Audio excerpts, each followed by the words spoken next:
les presento 1879, que hace muchos años antes de la pandemia lo pude comprar a 3 soles en la plaza de armas. Vendían, ahí vienen los chilenos, o vienen los chilenos, también de Guillermo Sonday.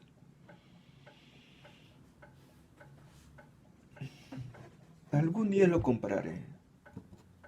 Creo que no tuve más dinero para comprar. Y también costaba igual.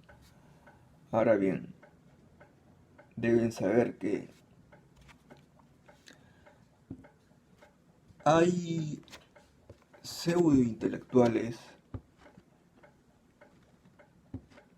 y pseudo autodidactas en YouTube que dicen ser peruanos o aparentan serlo, aunque ya han nacido acá, que dicen que han investigado seriamente. Acá dice algo bien interesante.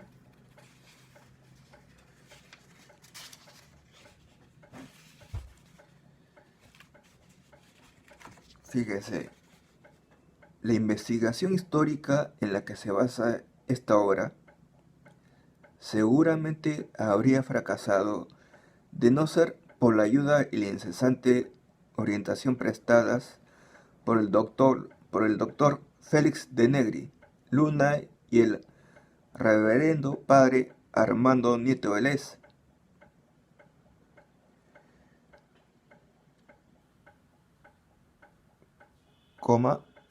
S.J. Ambos historiadores ayudaron a ordenar los hechos que se narran en 1879. A la generosidad con que el doctor de Negri Luna me abrió las puertas de su hogar y de su extraordinaria biblioteca particular, y a la paciencia con que ambos revisaron los originales de este libro, a sus siempre acertadas observaciones y a la simpatía con que acogieron la realización de este trabajo, debo mi más afectuoso agradecimiento. Tampoco habría podido escribir esta obra sin la valiosa ayuda de don Óscar Grau Astete y de su esposa Florencia, quienes pusieron a mi disposición el valioso archivo sobre su abuelo almirante Miguel Grau. A la hospitalidad del Instituto Ribagüero de la Pontificia Universidad Católica del Perú, al entusiasmo y los consejos del bibliógrafo don Alejandro Lostaunau, a Carlos Miano Piqué, que colaboró en importante investigación de los diarios de la época, a la Biblioteca Nacional, a su subdirectora Mercedes Gasolo de Sangster, a las señoras Carmen Blosiers de Pareja, Rosario de Cela y María Esther Girón de la Oficina de Investigaciones Bibliográficas, y a Gloria Zapata, jefe de la Oficina de Consulta y Lectura, a mi amigo Eduardo Moacini, gerente del diario El Comercio, y a los funcionarios de su archivo, en especial don Tiburcio Huiza Nuño Vero y Rosa Mestas Vera, al doctor Julio César Salas Dongo, que me prestó valiosas obras de consulta, a mis amigos Abelardo y Pupi Oquendo y Mirko Lauer, que me animaron a escribir esta obra, a la siempre oportuna colaboración de Eduardo Gianotti, Albújar y Carlos Domínguez, a la solidaridad y amor de mi esposa Charo, y a todos los que me tendieron la mano, mi conmovido agradecimiento. En fin, expreso mi profunda gratitud a Álvaro Rosell Pardón por las razones que él y yo conocemos. Guillermo Sonday.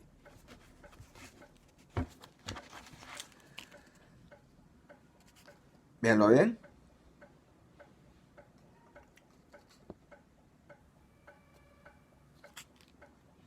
Y también hay otra cosa que hay que tomar en cuenta.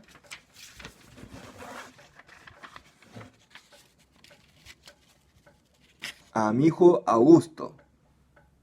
Yo no sabía que Augusto Sonday era su hijo. Yo pensaba erróneamente que era su sobrino, tal vez su sobrino lejano o quizás su nieto, pero no sabía que era su hijo. Este libro es bien detallado. Da una relación de todos los miembros de la tripulación del Huáscar, sus nacionalidades, de aquellos que la conformaron. En ningún momento menciona que hubo un inglés que fue jefe de máquinas.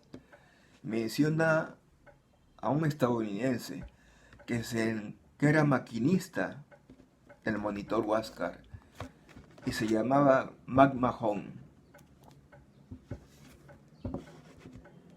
Da una serie de datos no solo de la tripulación del Huáscar, sino afuera de la tripulación, a nivel de gobierno, a nivel de ejércitos, a nivel de diplomacia o embajadas, y los hilos que se manejan detrás de la guerra por los intereses creados. Da muchos detalles y debería ser un material de consulta obligado, incluso a partir de sexto grado y toda la secundaria.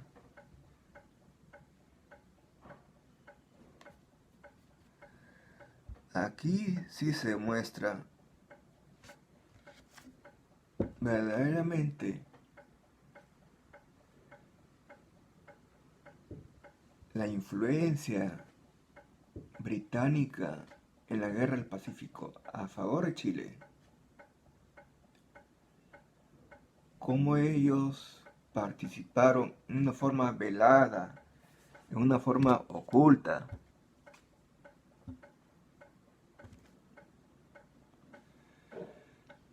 Se ve todo eso con detalles y explica una serie de datos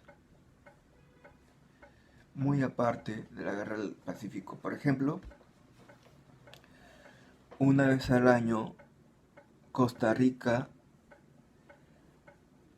homenajea al Perú por su independencia.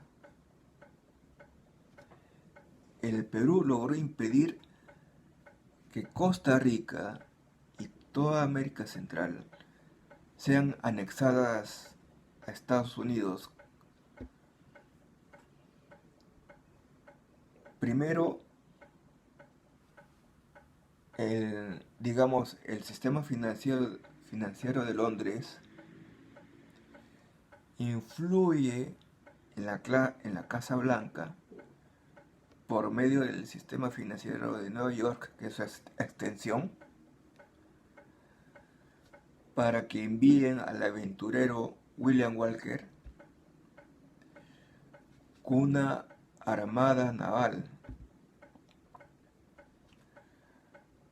para apropiarse de toda América Central usando como trampolín Costa Rica. Y Costa Rica no tenía ejército. Aprovecharon esa debilidad. O tal vez la tenían, pero no eran poderosos a nivel militar. Cuando ellos van a apoderarse de Costa Rica, por telegramas, lo del gobierno de Costa Rica piden ayuda a los demás países vecinos. el único que va a socorrerlo, ¿no? El único que va a ayudarlo es el Perú, cuando gobierna Ramón Castilla, en uno de sus gobiernos. En ese tiempo tenía una armada naval bien poderosa que podía rivalizar contra Estados Unidos. Y hubo una batalla naval.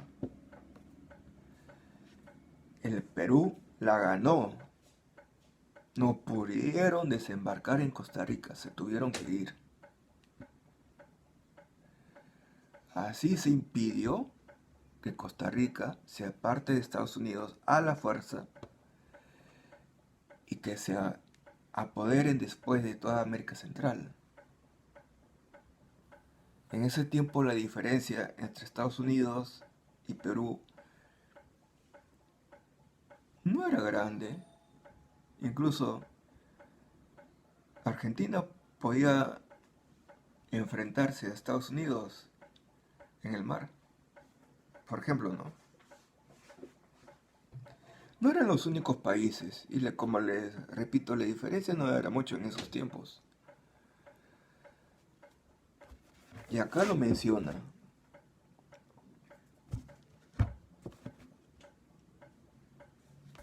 Y no solo eso. Cuando el Perú entra en guerra contra Chile, países de América Central enviaban por mar y por tierra armas al Perú. Estaba Guatemala y, si no me equivoco, Honduras. Obviamente Costa Rica también ayudó. Pero no siempre llegaban a su destino porque el servicio de espionaje chileno o servicio secreto chileno detectaba, digamos, las caravanas de armas y municiones para el Perú. Entonces las asaltaban como piratas o corsarios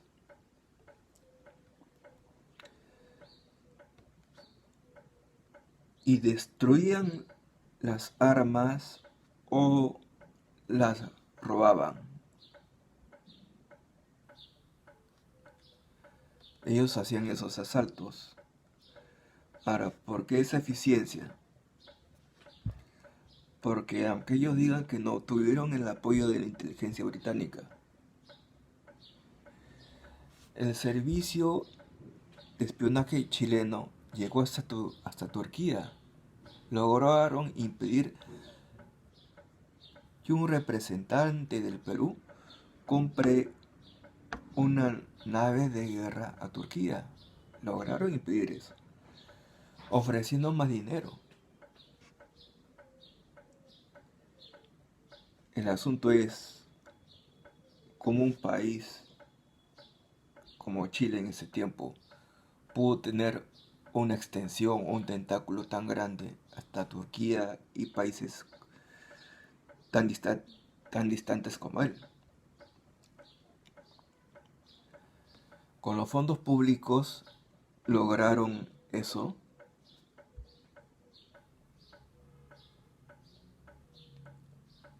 Tan buena era la economía chilena en ese tiempo. Contaron con la ayuda británica. Pregunten y entrevisten a Augusto Sonday. Entrevisten a Augusto Sonday. Conversen con él. Y también a aquellos que fundaron con Guillermo Sonday el periódico La República. Uno de ellos se llama Ricardo. Ellos saben muy bien y mejor que aquellos que se la dan de autodidactas, intelectuales. Lo son, pero mediocremente. Por ejemplo, hubo alguien que se atrevió a decir en su canal que los incas tenían una lengua secreta, que era el puquina. Grave error. El puquina no era la lengua secreta de los incas, era el aru. Porque el puquina en su tiempo lo hablaron millones, lo que se dice millones, por lo tanto no puede ser una lengua secreta cuando hablan millones de personas. Un, un idioma lo abarca un continente o un país.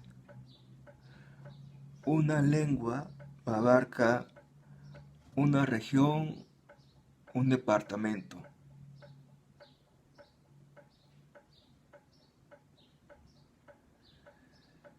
Incluso una provincia. Pero un dialecto es tan reducido que solamente abarca una aldea. El puquina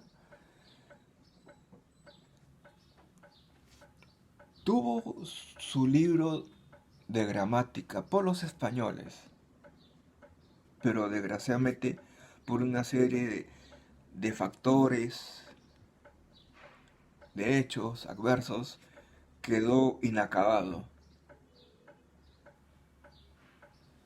El aru lo hablaban solamente la aristocracia inca, solamente la oligarquía, la clase dirigente, la clase gobernante. Y a los únicos que asimilaban como parte de ellos a su linaje o dinastía eran a los albinos, porque los consideraban hijos del sol. Desconozco si los separaban de sus padres después de nacer o después del destete, pero los incluían en la aristocracia. Pero muy aparte de eso, el aru solamente lo hablaba la clase dirigente incaica. En el Imperio Chimú habían dos idiomas. El que hablaba el pueblo y el que hablaba la clase aristocrática o dirigente u oligárquica, como quieren llamarlo. La clase gobernante, al igual que la inca, tenían una lengua que solamente conocían entre ellos. Y también pasaba lo mismo en la antigua Roma. ¿Ustedes han escuchado hablar alguna vez que por Roma se difundió y se aprendió y enseñó el latín vulgar? Es que también, y no es por deducción, la clase gobernante romana tenía su lengua, o mejor dicho, su dialecto, que solamente hablaban entre ellos. No lo compartían con nadie, no lo compartían con el pueblo, ni con nadie más, solamente quedaba entre ellos. Por lo tanto, los patricios, digamos, tenían un dialecto, porque solamente quedaba entre la familia y la parentela. Los chimús o chimúes, igual, que eran los dirigentes de ese imperio, que dicho sea paso eran de raza negroide y eran oriundos de Oceanía, descendientes de los lemurianos, conocido también Lemuria como el continente Mu, pero para los antiguos peruanos era Yu, No era Mu, era Yu. O sea, tierra caliente. Yu es caliente o cálida.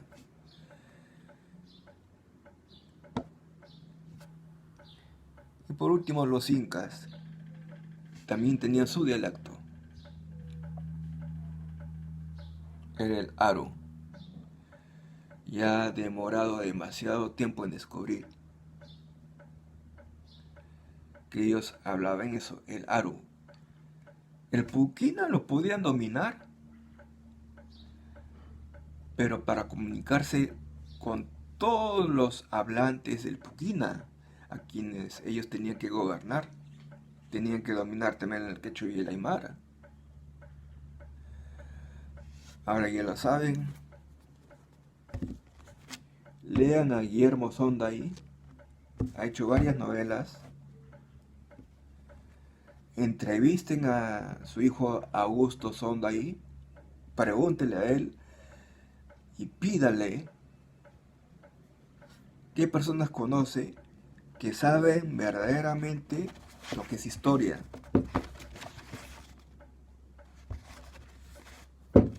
Saben más que esos youtubers que se la dan de investigadores. Lo mío no es soberbia, me causa indignación.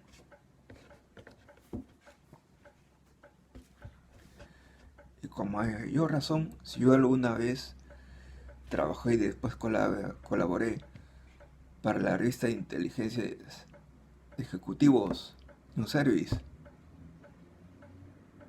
Chao.